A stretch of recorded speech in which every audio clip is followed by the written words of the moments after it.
Ahoy YouTube! It's Professor Mimi from Card Fight Crash Course bringing you a deck tech for Malwyrm Sybilt, one of the bosses from set 9, which I was able to use to win our Constructed Cup. I know it's a little late, sorry, but there's been a lot that's been going on since I was able to emerge victorious. There was a BCS that happened pretty soon after that, and then when I got back from that, they've been doing construction on my apartment, and it makes it too loud to record during the day, and then at night the lighting's all wonky. But they're done now, so I figured it would be a great day to sit down and record this. And there's a new card that's come out in the new set that just released, so I can even show you some upgrades for this deck too, which is pretty neat. So what's so special about Malwyrm Sybilt? It's a really flexible deck. It can do all sorts of wonderful things by using the order that your ride line can search you. Who we once were, Sybilt and Spearod. It lets you kind of play like a lyrical deck in a way, where you have a restanding vanguard and you can return your rear guards to your hand while calling cards off the top of your deck so that you can build an offense with minimal value from your hand while still being able to hold up extra defense. Anybody who plays other card games might know that self-bounce is one of the strongest mechanics in the game, or in games in general. And so is a restanding vanguard. If they go burr, it's pretty neat. So this deck has a lot of things going for it.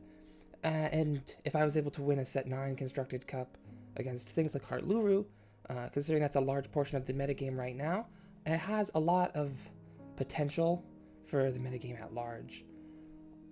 It's a little unfinished. This deck was almost what I wanted, but it felt like it was just missing a few things. It needs some tweaks here and there. I saw when I was walking around judging at the Rosemont BCS that a lot of people were playing it, but it didn't seem like they were bringing out its full capacity as well as I was. So I think this would be a great opportunity to help everybody see some of the things I was doing, and then maybe you can stand on my shoulders and take this deck the last little mile it needs. Because it was really smooth when I was playing it, but it just, I don't know, I felt like I didn't have quite as much board presence as I wanted, because there's not very many good grade 1s, which we'll get into. So let's go over what our cards do if you are not familiar with Mr. Malwyrm Sybilt himself. Well, I guess we should start with our ride line and how we get up to Malwyrm Sybilt. He starts out as just a little guy.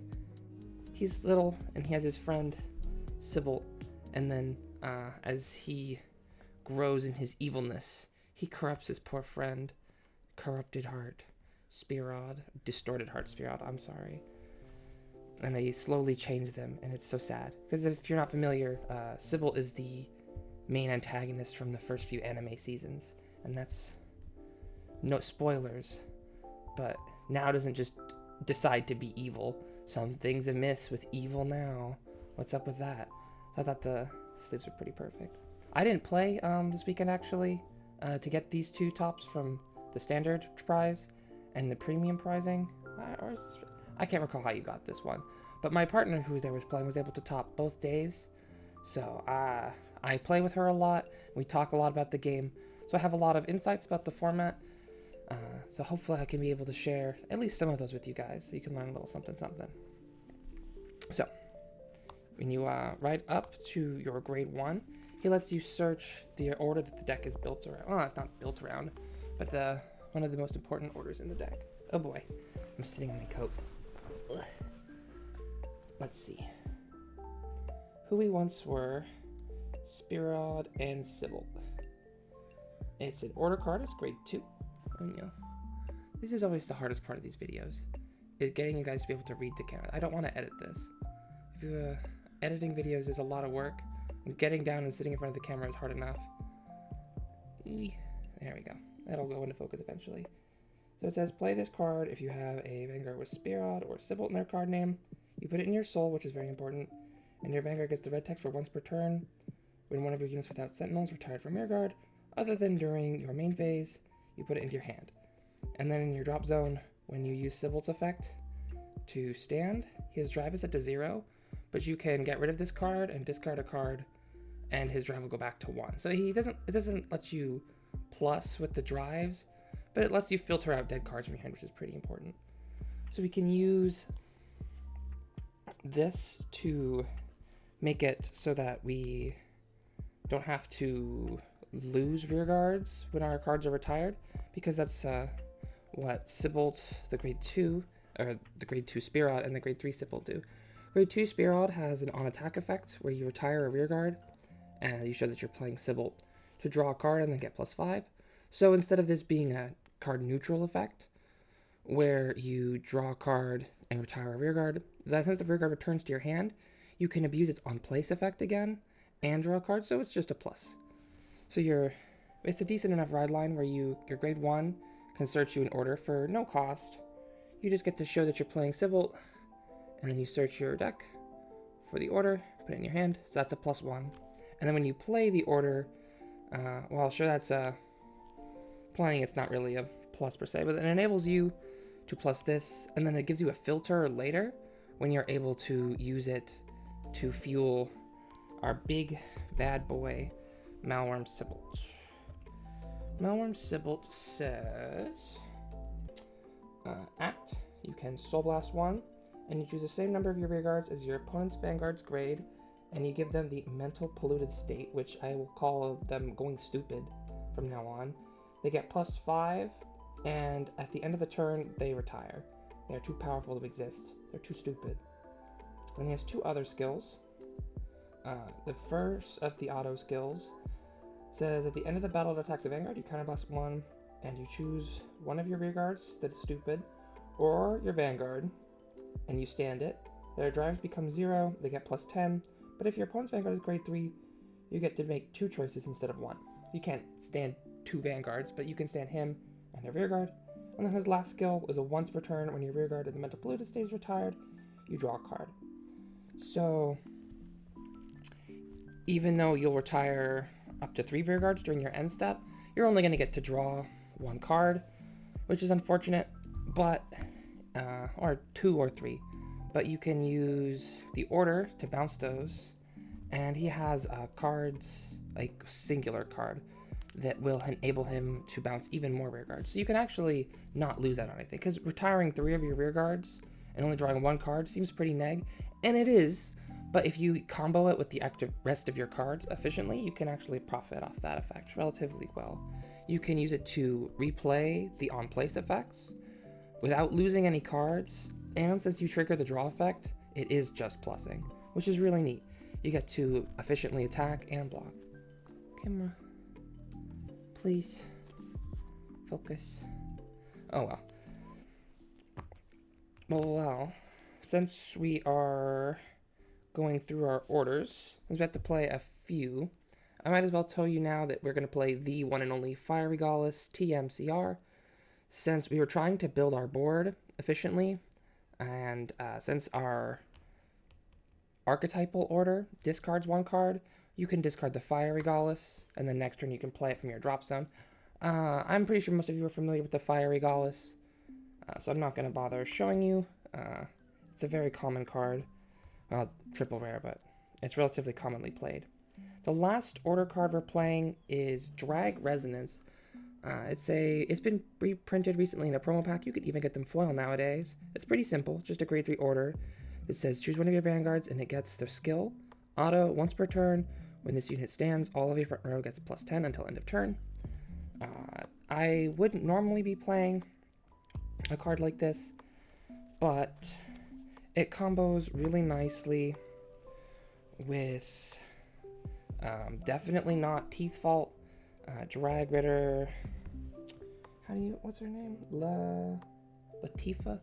Dragritter Latifa, who is basically Teeth Fault, if you're not familiar with that card.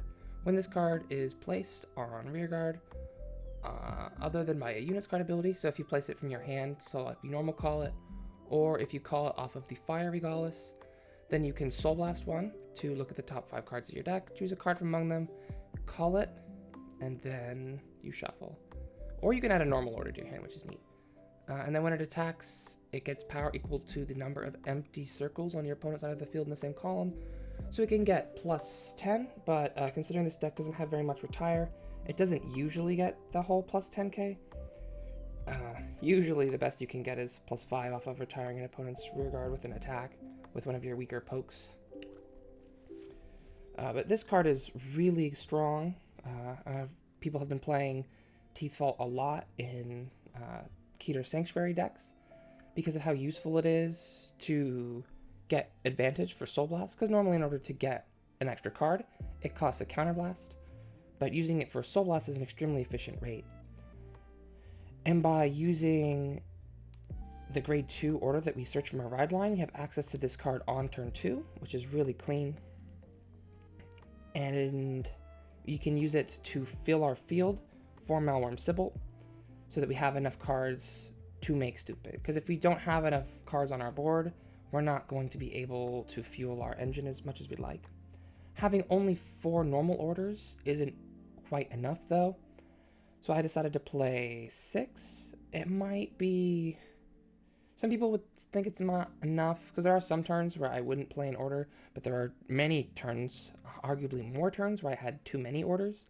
So it's quite possible that you could cut one of these and try and do it with 5 orders.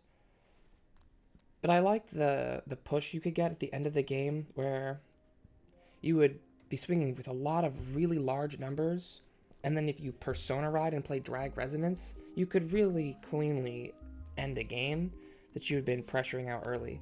Because when you ride to grade 2, you can, if you go first, you could effectively use, definitely not default, Latifa here, to build 3 lanes and attack them 3 times. Then on your next turn, you can still have 3 lanes and attack them 3 times, because you can pick this up, and then since we have 5 other orders in our deck that we're not searching, it's pretty easy to be able to play one more order and play her, and we have effectively built 3 large lanes. So we've attacked them 6 times before, and then we have the restand from Sybilt. So we've attacked them 7 times before they've ridden to grade 3, which is putting on a lot of pressure. So they'll already have to be doing some blocks. And then when we Persona Ride and play Drag Resonance, we can get we get plus 10, 20, and then the others are plus 40. So 40 on 3, 60, you get 80,000 power on your board from this. That's not, it's not easy to block hard anyway. And since most people are going to be wanting to take a few early swings to fuel their effects, and since he gets the plus 5 from the breakpoint, your Vanguard's usually getting in early. So check in a nice crit here or there, and you can pretty easily turn the corner. And if you don't, you can use her to farm up some defense. Because even though the order card says bounce a non-sentinel, the last archetypal card doesn't have that restriction. Let's read him real quick. So, the last Sybilt card is Desolate Flare Dragon, and he's where we're going to be using all of our energy. He has 1 continuous skill that gives him 2 auto skills. As long as you have a Unison Dragon Vanguard, he gets the following. When he's placed, Counterblast 1, check the top 7 cards of your deck. For a Unison Dragon, a normal order without Regala's Piece, and put it in your hand. If you didn't add anything, you draw, so he's Counterblast 1 draw. Because half the time you're going to whiff on Persona Rides or orders. But if you are missing a Persona Ride or an order, he can help. And his most important skill, Auto, when this unit attacks, this unit gets plus 5 until the end of the battle. Then you can Energy Blast 3 to choose one of your rear guards, and it gets Auto when this unit is retired. Put it into your hand. That's not a once per turn, and it doesn't say non-sentinel. So you are able to efficiently use your rear guards to get cards with shield, like our perfect guards here, or front triggers, because when you check the top 5, you're not always guaranteed to get unit cards. That's one of the things that's nice about playing this deck or the other lyrical decks that it's kind of based off, because I play a lot of lyrical, so I was able to take that knowledge and leverage it into this deck. Normally your top 5 isn't as likely to have as many powerful offensive hits as you would like. Your deck does contain about 1/3 triggers and 2/5 shield cards. So if you find some orders that you're already flooded on, you find some persona rides you can't need or duplicates that aren't going to do anything, you can just get some shield cards to your board. You can attack with them for one turn, and then next turn, since this doesn't have to have been placed that turn, you can attack with them twice, and then you can give the shield cards that you've put on your board the ability to return to your hand at the end of your turn. Or you can pick him to keep him safe. Because I don't believe he says other. I think he just says choose one of your rear guards. Yep. So you can even choose himself to keep him safe, which can be pretty useful, because this is one of our most important cards in our deck. Without him, consistently making it so that the 3 cards we make, because we use this to protect 1 card from dying, and then this to protect 2. So since we make 3 cards stupid, these 2 together make it so that we don't lose any of those cards. So it can be pretty challenging to keep our momentum up if we don't have access to these cards. So by using our recruiters, that's what we call cards that can get a card off the top 5 or top anything. They recruit a guy to your board. So by using recruiters like the Fiery Gallus and Latifah, we can effectively build a board of offense and defense without having to commit cards from our hand, so we can still block really efficiently. It's pretty clean. The last card that's important, and well, that it is archetypal, but it's actually about to be replaced. She's a pretty simple card in your back row rear guard once per turn. When your unit in the same column as the unit stands, if she's stupid, she also stands. But she's getting replaced. She's been kind of power crept by a new Bavsagra card. It has the same effect, essentially, but she doesn't need to be stupid. It has the effect to float like a Shenri does, only if you're playing Bavsagra, but it has the generic back row effect that once per turn, when your other rear guard in the same column as his unit stands, by card effect, stay in this unit. And it would gain power for playing Bav, but we're not. So it can stand without having to be stupid, which is a important thing, because there would be very many times where I wouldn't want to do that, because it'd be like near the end of the game, and I was out of efficient ways to bounce my rear guards. Like I've played Drag Resonance that turn, so this turn she won't be able to push as effectively as I would like, because if she's gone, then next turn I won't have the follow-up I would like to close things out. But maybe they'd be at a low damage count, and you wouldn't be able to do as much pushing as you'd like, because they'll just take and take and take, and then next turn, when you try to do your follow-up, without any boosters, or if you ran out of your, like you just played Persona Ride Drag Resonance, you might not have a Persona Ride or a Drag Resonance for the next turn, and without a booster, Sybilt's not huge. He's only going to be 13 if he didn't Persona Ride, and then 23 with no drives on the second swing, which is not the largest it could be. Last few cards we have here to round out the deck. Come back to Galnet here. One of the most important cards I felt like to make things flow really clean was, she's a little tough to pronounce, Dragritter Shawhq. She's the Persona Shield Cycler, or the Pride Cycler, some people call them, where when you discard them, or when you call them, I specifically read, when this card is placed on rear guard from hand, other than by a unit card's ability, or discarded from your hand while riding from the ride deck, you get to choose a card with Persona Ride from your ride deck, or if your Vanguard has Persona Ride, you can Soul Blast 1 and add a Persona Shield ticket. And then when she attacks a grade 3 or greater, she gets plus 15, or plus 5 and becomes a 15k, which is pretty neat. They are really nice to help you build up that early game. So you can play them to build a board with Latifah. And since Persona Shields, if you haven't read them, they get plus, they're 10,000 shield, essentially. They give your Vanguard plus 10k. And they set your Blitz order limit to 2 when you play one. So you can use the Persona Shield for 10 and the Cycler's Intercept for 5. So it has the same total shield value as a trigger. So when you're riding up, if you're trying to play aggressively, you can discard a trigger card to ride and then call her so that you have the same 15k shield total that you would have had from your trigger, but you can actually attack. A lot of people will fall into a trap where they'll discard this and then they have Persona Shield and all this shield, but that ends up putting you in positions oftentimes where you don't have enough offense, because that's what makes these cards so good, is that they blend offense and defense really well. You can play them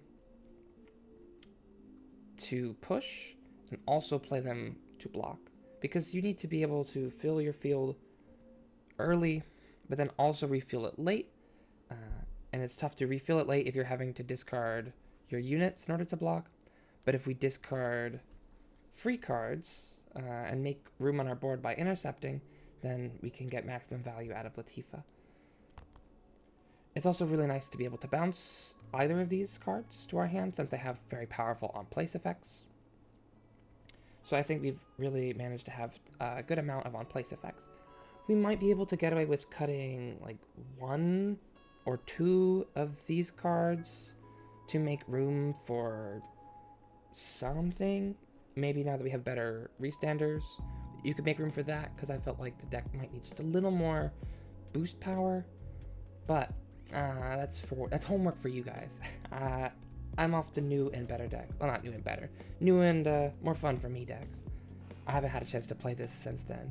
All the cards like Shenri here, you may or may not have seen, are being needed by other friends. We only have a play set of Shenri between us all, so we pass her around.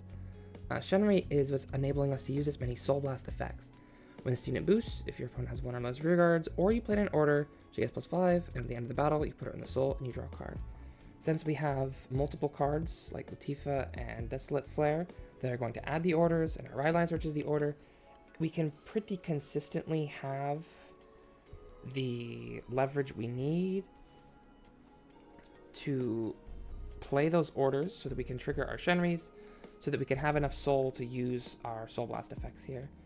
The deck would actually run into a few Soul Blast issues, so I made room to play the fronts that move to your soul. They're pretty simple. They don't gain the shield like the shield fronts, but they gain 2 soul, but they have no power, which is a little unfortunate. But it helps, because that soul, each of the soul that we use ends up getting us an additional card, because Sybilt's Soul Blast one to make everybody stupid, and since we can use our other effects to make it so that the stupid cards don't really go away, and they just trigger our ability to draw, and our soul lets us get a Persona Shield or recruit a rearguard. All of our soul gets us 1 extra card, and yeah, you get a soul when you play this, but when we're burning through a lot of our soul, it's really important to have a card like Shenri that will move to soul so that keep up our pressure, because early on in the game she boosts, and then later on in the game she is a resource to get us hopefully more boosters, more attackers, more anything. She's really helpful. And then the last card that I didn't touch on was our good friend Galnet. They're from that little cycle of cats or gem beasts or whatever. You can remove 2 cards from your ride deck when they're placed on rearguard or guardian, and you get to activate one of their 2 skills. You can either draw a card with this particular one, or they all get the effect to go to being a 20k shield.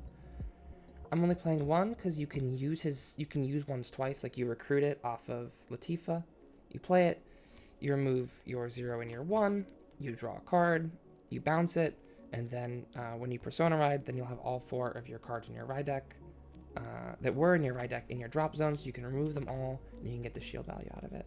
Plus, I felt like I was getting really tight for space, since that's every non-land card. There's our 16 triggers and 4 perfect cards over here. That means these cards are all 30 of our other slots that we have, and I felt like we've used them pretty efficiently.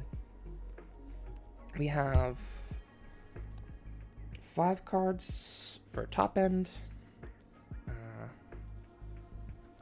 We have like 16 cards that generate us, that like kind of keep our engines going and generate us value. Shunri doesn't plus you anything exactly. Because she goes away and you draw a card. It's floating. It's not actually a plus to use Shunri. But since the soul we then use becomes a plus, we can combo it with these other cards to make it value. And then our little booster friend, because we don't have very much consistent back row pressure. We have a lot of, since these will go away, right? You can't count on these to be boosters forever. We have a lot of cards that end up in our front row and just a few cards for our back row. So that's why it could be nice to shave something to play a whole playset of the Restander. But sometimes it could be too much, sometimes it's not enough. That's something to fiddle around with. That's what could really make the deck feel optimized, is when you have just the right amount of boosters. Because you need to be able to have nice full lanes in order to build out the pressure you want. Since when Sybilt gives the things restood plus 10, on your first swings, before you've Persona ridden, you can swing like with your Desolate Flare for 15 unboosted, and then when you restand and it gets the plus 10 and it's 25, if you boost, then it becomes a little too challenging for your opponent to block. But only if you boost, right? Like if your opponent's grade 3 and you swing 25, that's a nice clean 1-card block with a trigger. But if you boost for 33, even a shield front doesn't block that. So even if they do block it, they're still using at least 2 cards. Or if they take a damage, that's what you want, because then they're not going to have the no guards left for when you Persona Ride and Drag Resonance, because that can really put away games. You have to be careful not to Persona Ride Drag Resonance too early on if you don't think you're actually going to be able to get the kill, because then playing Drag Resonance is just a -1. I mean, so is this, sort of, but it goes to Soul, which you are able to then use to recuperate it. It's recuperate the cost of having to leave it out of your board. And the looting effect it gets to give your Vanguard the pressure is neat, because you can discard useless cards. Like if you've used all your soul already, you can discard this.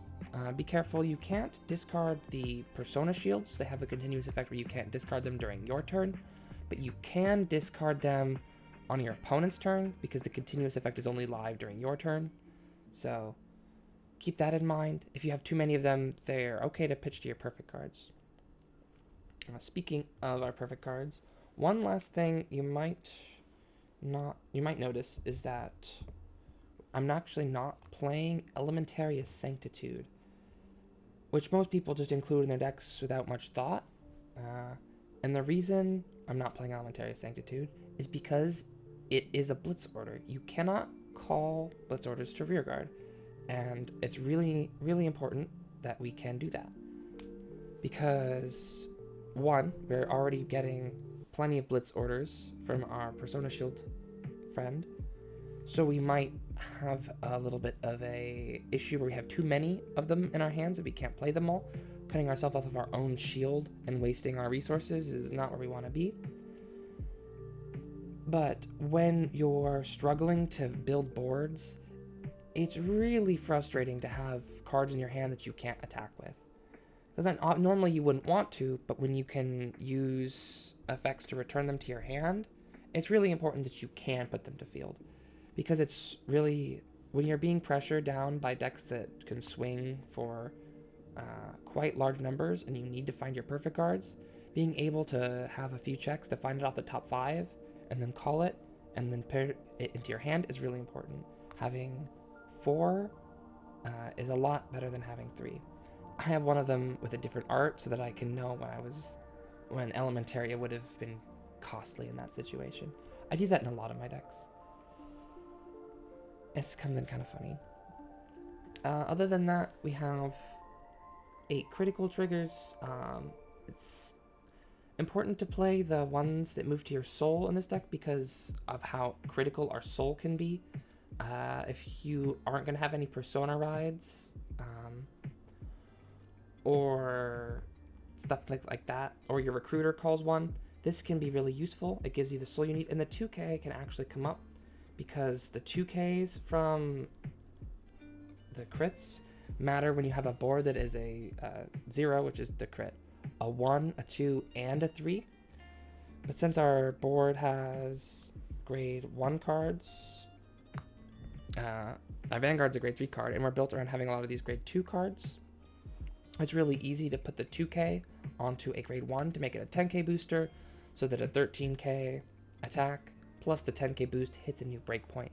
If you put that on a grade 1 rearguard boosting a grade 2 while your opponent's on grade 2, that hits a new breakpoint, but against grade 3s it's useless. So sometimes in some decks it's not right to include the triggers that move to your soul, because the 4k base that they have can be costly since they don't hit any new breakpoints.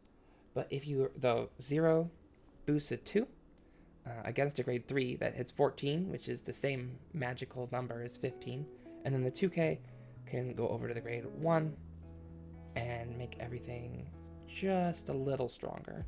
It makes our calls just a little more live, and makes everything a little smoother. Last but not least, we have Dragritter, of course. Dragritter's busted, over trigger strong. That's how it is.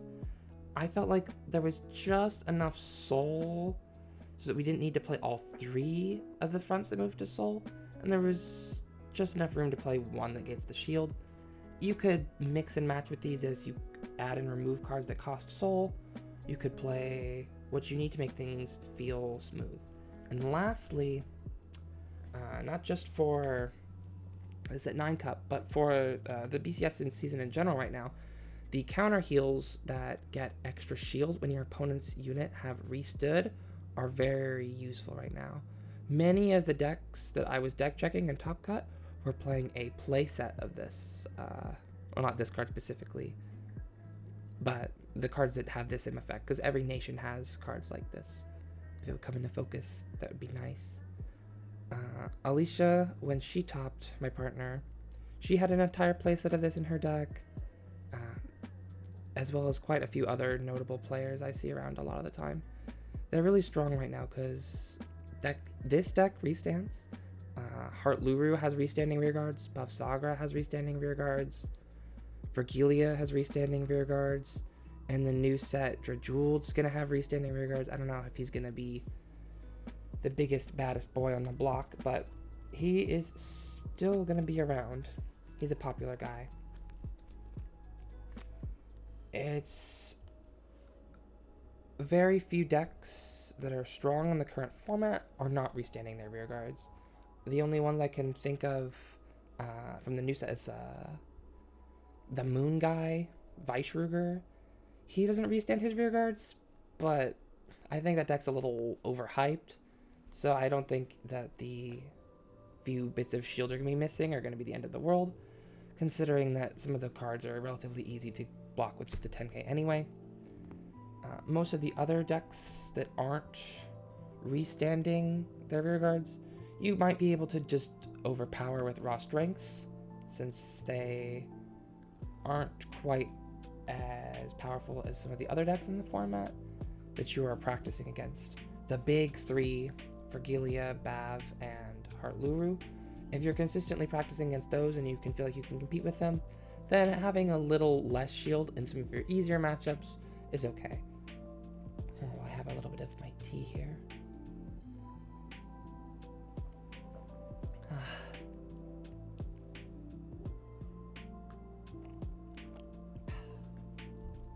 So this is what I've got going on. This was able to win a constructed cup. It's not like this deck is unfunctional, but it just had a few rough edges. I felt like some of the numbers here could be toyed with. You could have maybe one less of something in this pile, maybe one less drag resonance, maybe an extra restanding booster now that our new friends are out. But what would we play instead? I have a nice little stack of cards here. The things we'd place. I already showed the new restander that we want to place instead of this, since it's just a strict upgrade. It restands, but she doesn't have to be stupid, which is nice. Uh, a card I'm adamant that you probably shouldn't play is the Ace unit. Dragritter Shawhq. I can't see it. It's too red. I'm sure you are familiar with the Ace unit. He's a strong card. It gets to retire. And draws you a card. I'm pretty sure.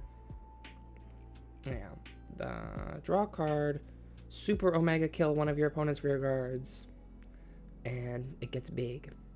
The reason I don't want to play this card, aside from the fact that it doesn't have shield, which always scares me, is that all of our energy we want to pull into Desolate Flare Dragon. All of it.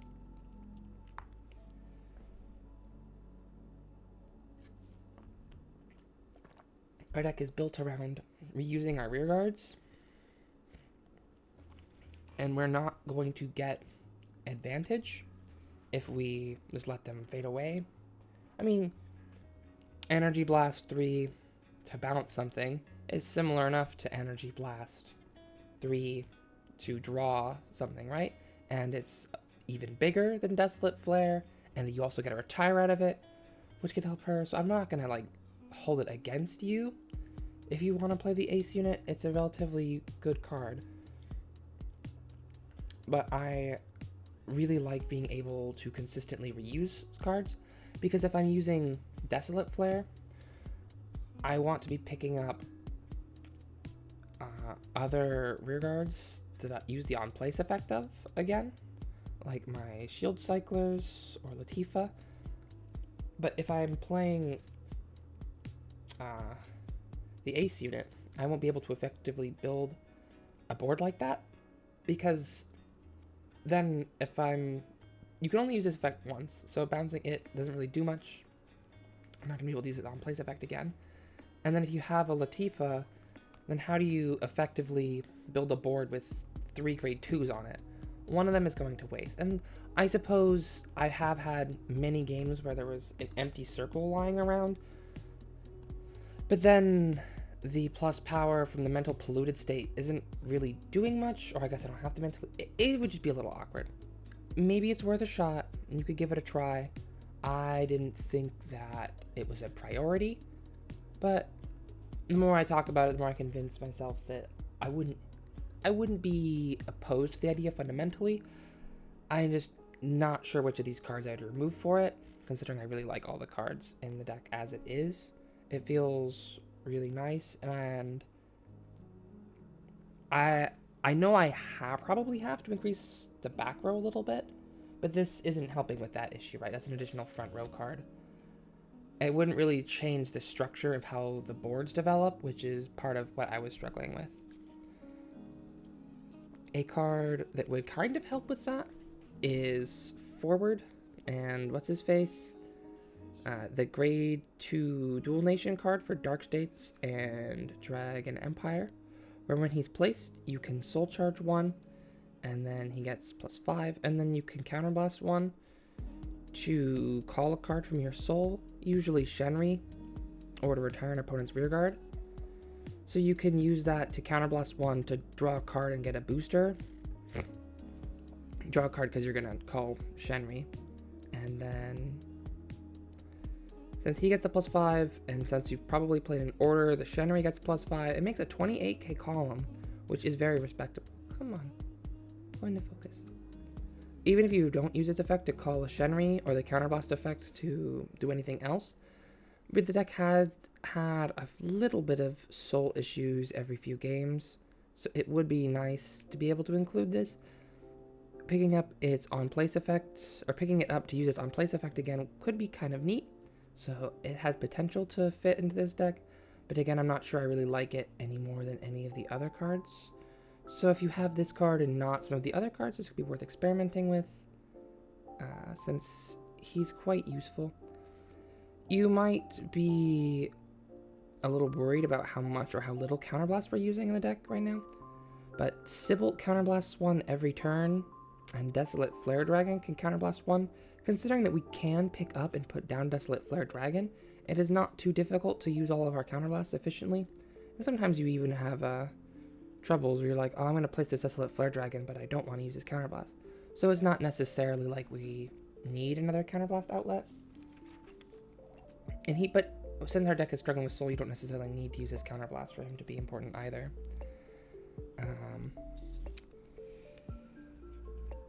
Filling up our back row issue, we have Dancing Princess of Elegant Flames, Justina, who is from that cycle of cards. They're the grade 1s that, when they're placed, you discard a card from your hand, you search your deck for an order that's not a Regalis piece and put it into your drop zone.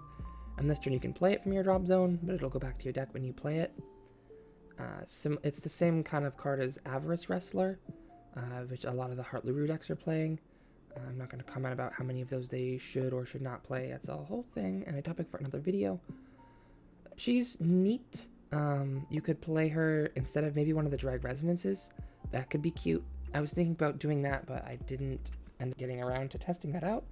Since she goes in your back row and stays around, but she also functions as a second copy of the Drag Resonance, then you can play the Drag Resonance and put it back in your deck so that you still have it left to play later on in the game. I'm convinced that this could be a good card. When Alicia first had the deck constructed, she really thought the card was quite good. But I was not as convinced. I normally found myself having too many order cards in my hand instead of not enough. So I relatively quickly cut it. I probably should have left it in. I'm convinced that you could try some number of this card and it would work out for you. But you want to be careful not to have too many order cards. It's really easy to have too many order cards and have so that you, one, don't have enough shield, and two, makes it so that this card isn't actually going to do anything. Like, what, you're going to discard in order to search a different one? That's not really value. Not really.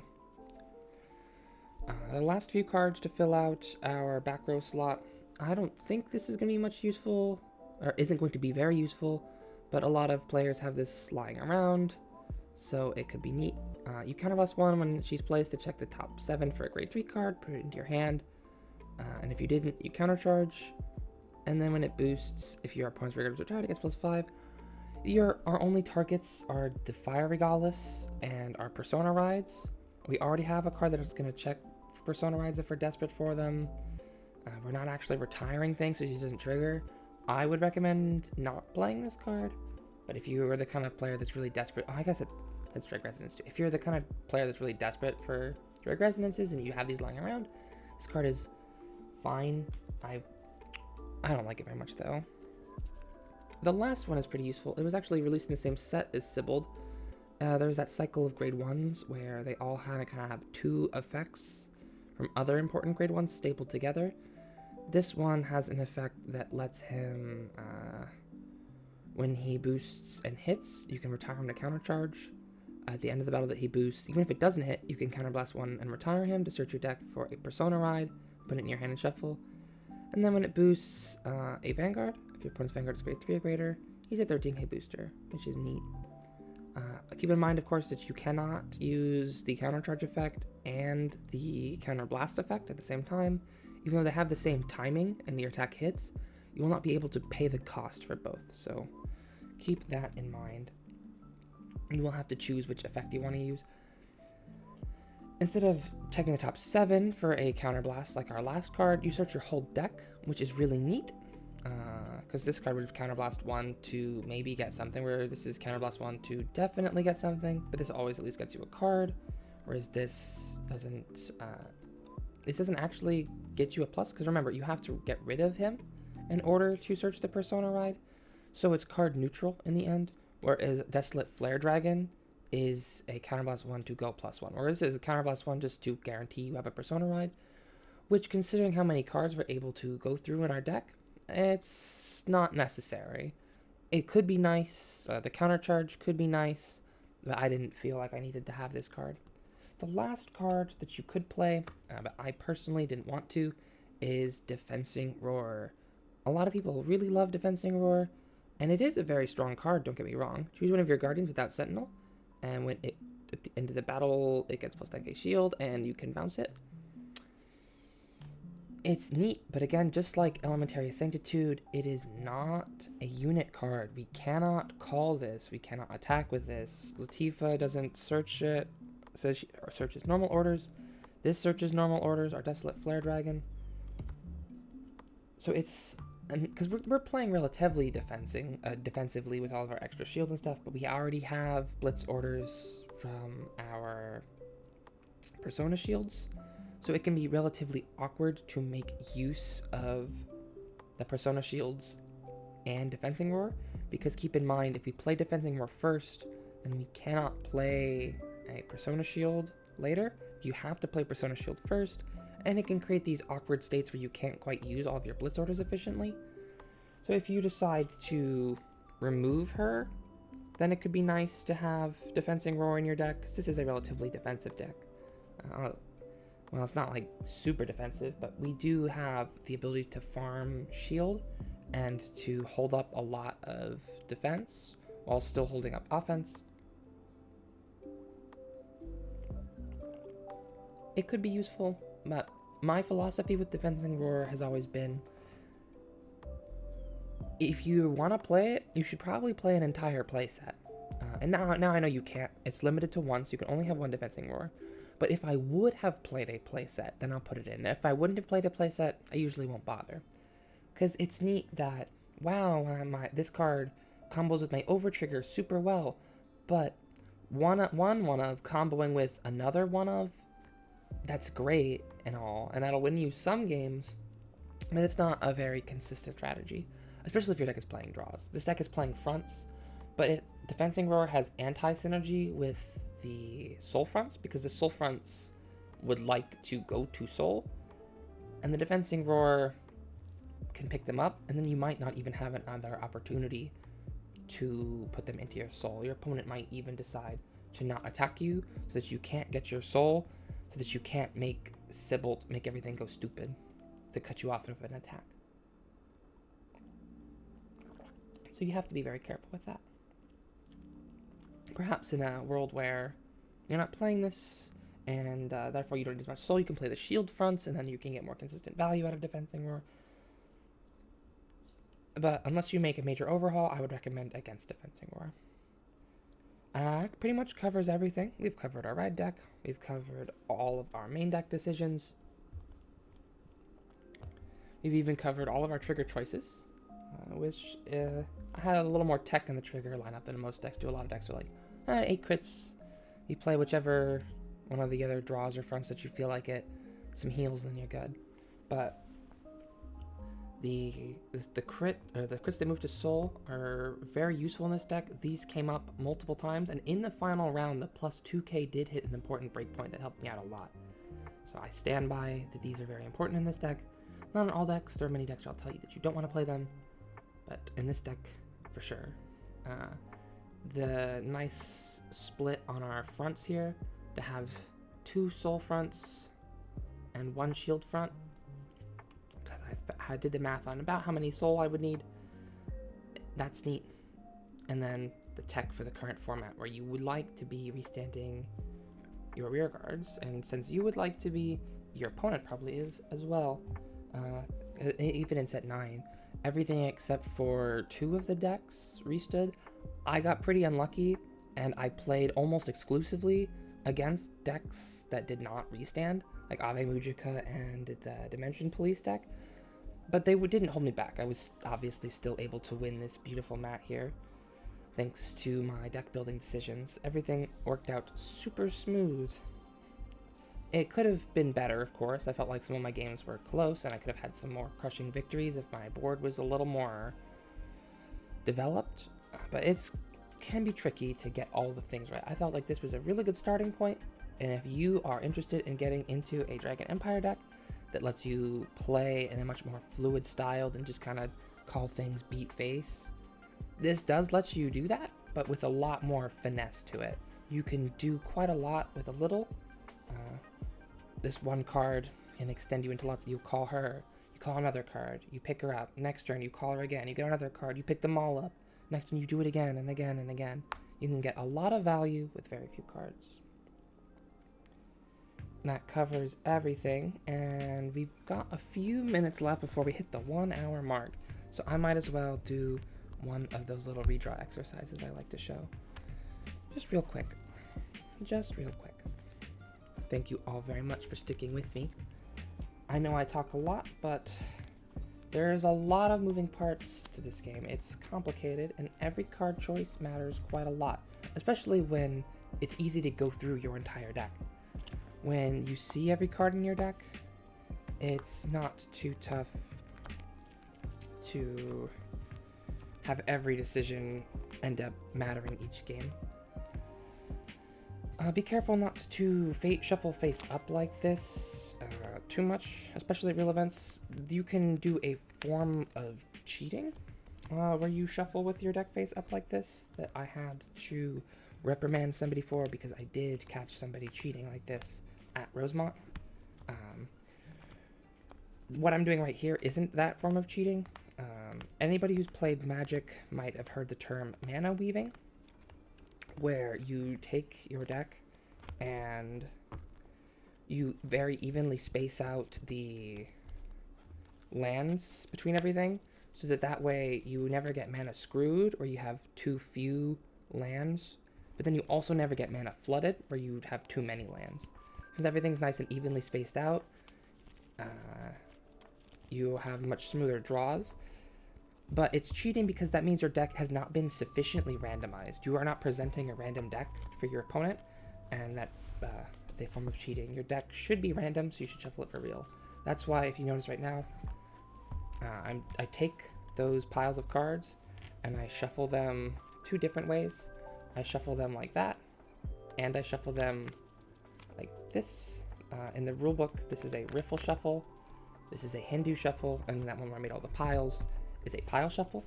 By sufficiently combining each of those methods of shuffling, we can have a deck that was very, very organized to a deck that is sufficiently randomized. And if I had presented this deck to my opponent, I would be confident that it is sufficiently random.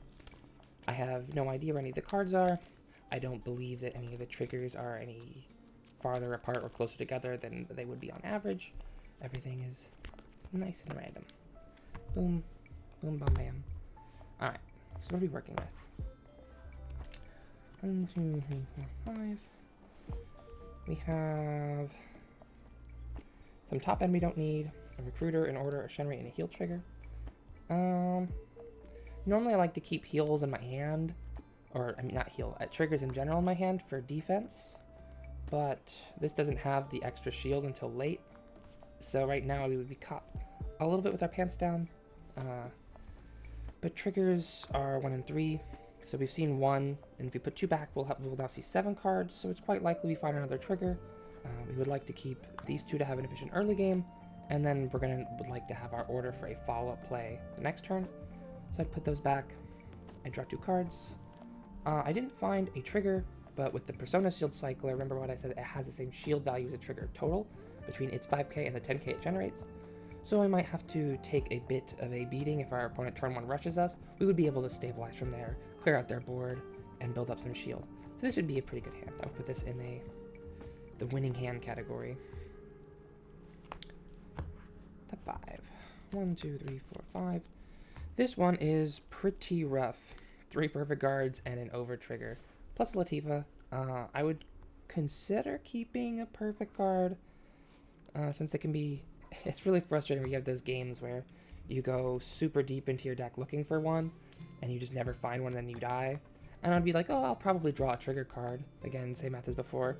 I had 1, I put back 3, so I've seen 8 cards total, so I should see a trigger, but I haven't. But still, again, we have a cycler. This hand is basically the exact, I think it's literally yeah, we end up having the same hand. So again, a winning hand into the winning hand category.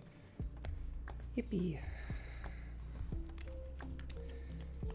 This hand has Shenri, 2 Desolate Flares, a Gauntlet, and a trigger.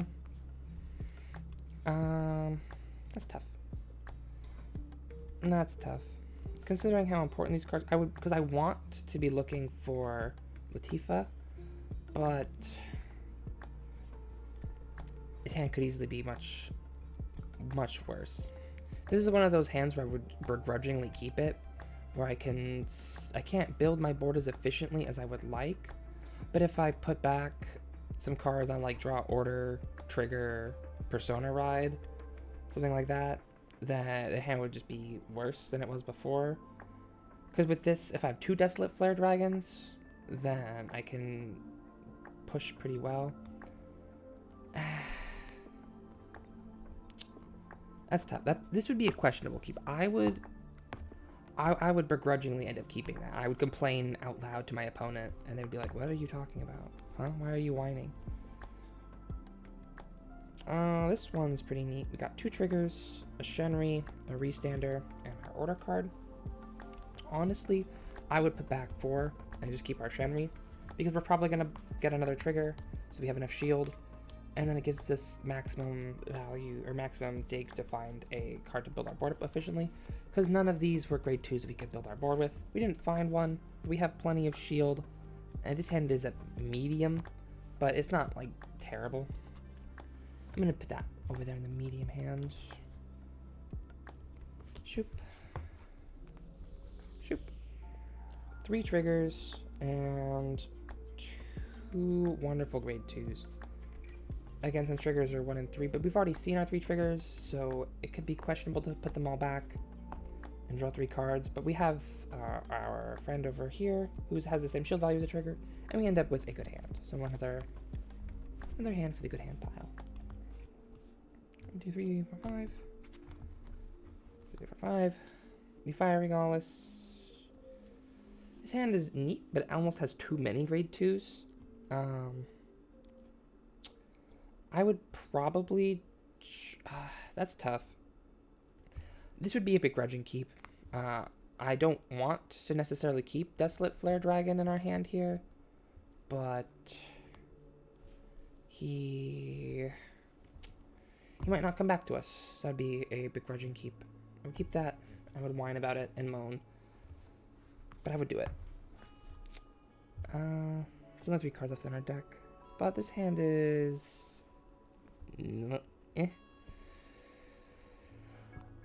There's one wolf inside of me that wants to keep this hand because it could be worse. There's another part of me that wants to send 5 back. This one, we don't have 5 to send back.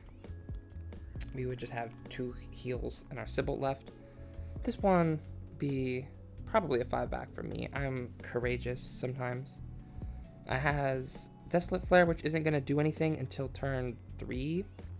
A grade 1 booster, which is neat, and then Persona Ride and some shield. So like maybe if we were going first, I'd like and haw about it, but I would probably putting 5 back knowing me, because you're trying to find those aggressive hands. It's not a trash hand, so it would go in the medium hand pile. But again, the deck didn't produce any bad hands. None of those hands we looked through made us think that, oh wow, we're not gonna be able to do anything. Everything was just like, it's a little slow, but it has some shield, and we can leverage that into a long game, because the deck is able to play a relatively long game, and is able to churn through quite a lot of cards over time. No bad hands is always neat. As you saw that, I don't know if I did the best job of showing it for the camera. Most of those was towards me so I could see it. But most of the time, our hands are good when we have one of our good grade 2s that work early to build a board. Because that may not have a friend to come with it, but it lets us push while also holding up our shield. And this lets us actually get advantage. And then Shenry is always neat to have in our opening hand. So as long as the hand has one of these 2 cards, you're probably able to get off to the races. If you're going second, keep in mind that you would like to keep a Shenry in your hand so that you can turn 1, swing for a number that's difficult to block. Turn 2, you swing for a number with your Vanguard that's difficult to block. And you can develop a nice damage count before your opponent has too much opportunity to respond. That about wraps it up. We've seen how the deck wants to develop its boards via the opening hands with its recruiters. We've seen our overall winning strategy, where we have Sybilts and Drag Resonance to really push through one final big push that is very difficult to chew through. And then in order to get through that, we have the power to slowly recruit additional advantage that we can then turn into additional shields, so we can have offense and defense all at once, giving us a really good mid-range strategy. That about sums it up for this deck. Malwyrm Sybilt, the Set 9 Constructed Cup champion from my local area. And I hope that you guys will be able to use this for the upcoming BCS season to have some fun, get some wins, and at least enjoy your tournament experience. This has been Mimi from Cardfight Crash Course. So long. Take care of yourselves.